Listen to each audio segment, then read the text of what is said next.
Hey, I'm Daniel and I'm completely fascinated by complex road infrastructure and tight urban corridors. Very specific, I know. This time we're in Paris, looking at the most infamous ring road in all of Europe. This is the Boulevard Périphérique, usually called the Périph'. It forms a 35.4 km loop around Paris, with 38 exits connecting it to the local street network and major French motorways that arrive here from the north, east, south and west. While on most sections the road has 4 lanes in each direction, it's still constantly plagued by heavy congestion. But a complete journey reveals much more than what most people would call a normal road. We will see the messiest highway interchanges you've ever seen, a shopping center built between major ramps, traditional Parisian buildings and even a church beside 8 lanes of traffic, and tunnels passing below a football stadium and a lake. But first, however, we need to understand why this road follows this exact route.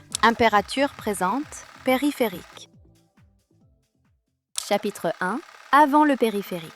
The story begins in the 1840s, when the French government constructed the Thiers fortifications around Paris. This was a defensive system, also about 35 kilometers long. It included a wall, bastions, a ditch and a wide military zone outside the fortifications, where permanent construction was restricted. On the Paris side of the wall was a military road.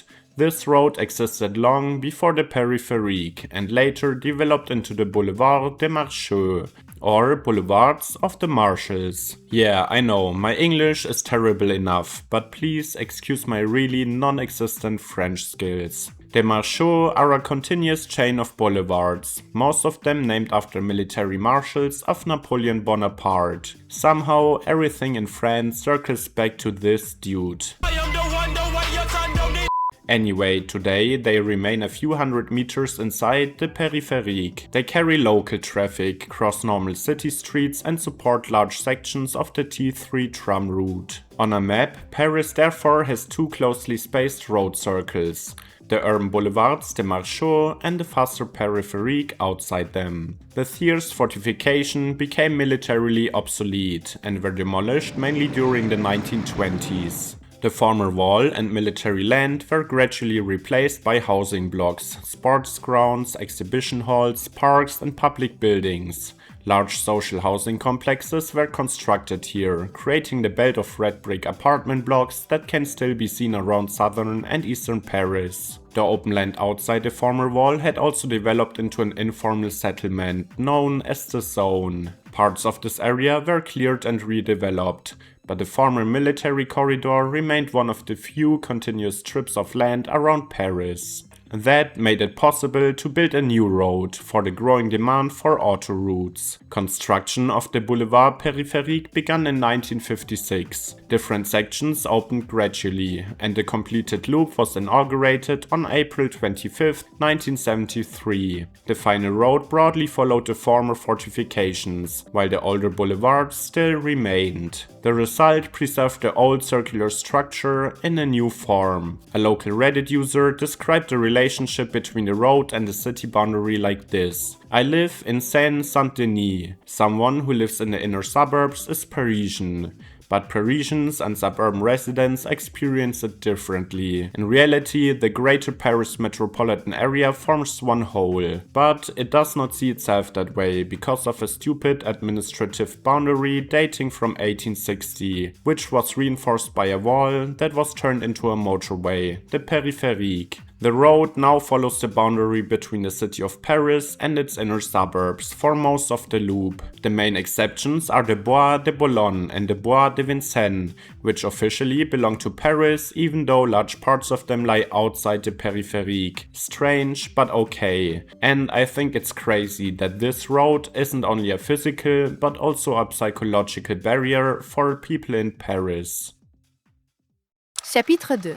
Les parties nord et est. So, to show you how wide this road really is, let's travel the present-day highway clockwise beginning in the north. We begin the modern journey at Porte de la Chapelle in northern Paris. Porte means gate in French, and it's also where these old gates stood. Now they are entries to the city in a new way, so to speak. Here the A1 motorway arrives from Lille, northern France, and Charles de Gaulle Airport. Its lanes connect directly with the Périphérique, while local roads, tram tracks and railway lines cross the same area. I hope I haven't promised you too much. I think that is a strong entry. Moving clockwise, we pass the northern neighborhoods of Paris. Residential blocks, railway land and sports grounds appear close to the carriageways. Near Porte de la Villette, the Cité des Sciences and the buildings of Parc de la Villette can be seen inside the ring. The road then curves around northeastern Paris before reaching Porte de Bagnolet. This is where the A3 motorway meets the Périphérique and probably my favorite interchange on the route. What the hell is even going on here? Inside the interchange is the Bel Air shopping center and the Auchan hypermarket. The shopping center sits between the A3 and the Périphérique, with road ramps passing beside and above parts of the complex. Continuing south, the Périphérique passes Porte de Vincennes. The Bois de Vincennes begins nearby, although much of the forest lies outside the road, while still remaining inside the administrative city of Paris. We then reach Porte de Bercy, beside the Seine. Here the A4 arrives from the eastern suburbs and continues towards cities such as Rennes and Strasbourg. The interchange has to connect the A4, the Périphérique, local roads and the riverside routes at the same point. I always wonder who designed stuff like this. Completely crazy.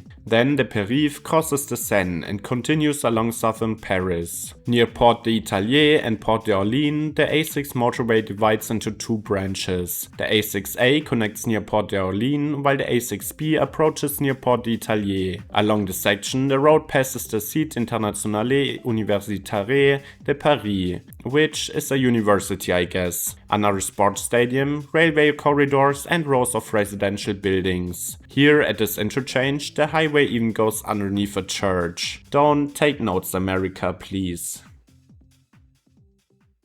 Chapitre 3. Sous un stade et un lac.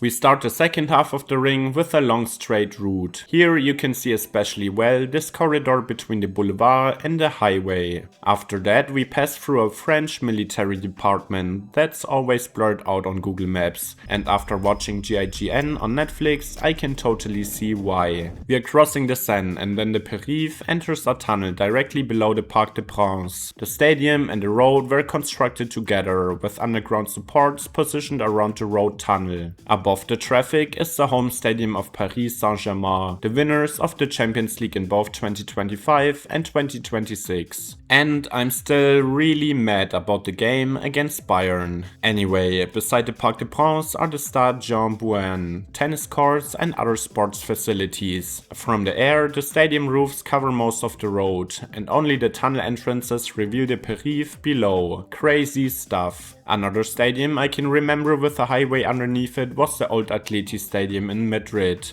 the Vicente Calderón. I always used it back then in FIFA before it got demolished in 2017. Anyway, north of the stadium the road reaches Porte de Hauteville, where it connects with the A30 motorway toward Normandy. This interchange sits between sports grounds and the park, the Jardin des Serres de Hauteville at the southern edge of the Bois de Boulogne. Several ramps curve through the available space before joining the Périph'. I think the section can't really decide if it wants to be a highway interchange or a public green space. The road then enters another covered section beneath the Bois de Boulogne. At Porte de la Mouette it passes through the 580-meter tunnel to Lac Supérieur. Above the tunnel are the upper lake, walking paths, trees and parkland. I think from the surface you can't really tell that there's a 8-lane ring road crossing the lake. Farther north the road emerges near Port Dauphine and continues toward Port Malliot. This exit connects the Périphérique with Avenue de la Grande Armée, which leads directly toward the Arc de Triomphe. The northern section passes dense urban areas and is sometimes covered by park caps. And that completes one clockwise lap of the Périphérique. I wonder how it is to live right next to it. The modern Périph', however, has a maximum speed limit of 50 km per hour, introduced in October 2024. Since March 2025, the left lane can also be reserved at selected times for public transport. transport, taxis and vehicles carrying at least 2 people. The road also retains an unusual merging rule. At many entrances, vehicles joining from the right have priority. Traffic already traveling in the right lane must therefore allow entering vehicles to merge. After the introduction of the lower speed limit, Reddit user Harry Cover wrote, "This is only my personal experience, but I did notice fewer traffic jams on the few occasions when I used my car. Now they need to activate a speed camera that catch everyone driving faster than 50 while zigzagging between lanes, and then we are good." Maybe a bit harsh, but there we have it. We have passed 5 major motorway connections, 2 forests, the Seine, dense residential districts, shopping centers, railway lines, parks and a stadium built directly above the road. And there's still so much more to uncover. People who live in Paris or regularly travel on the Périph' can tell us about more interesting details in the comments, I think. Thanks for watching. Servus.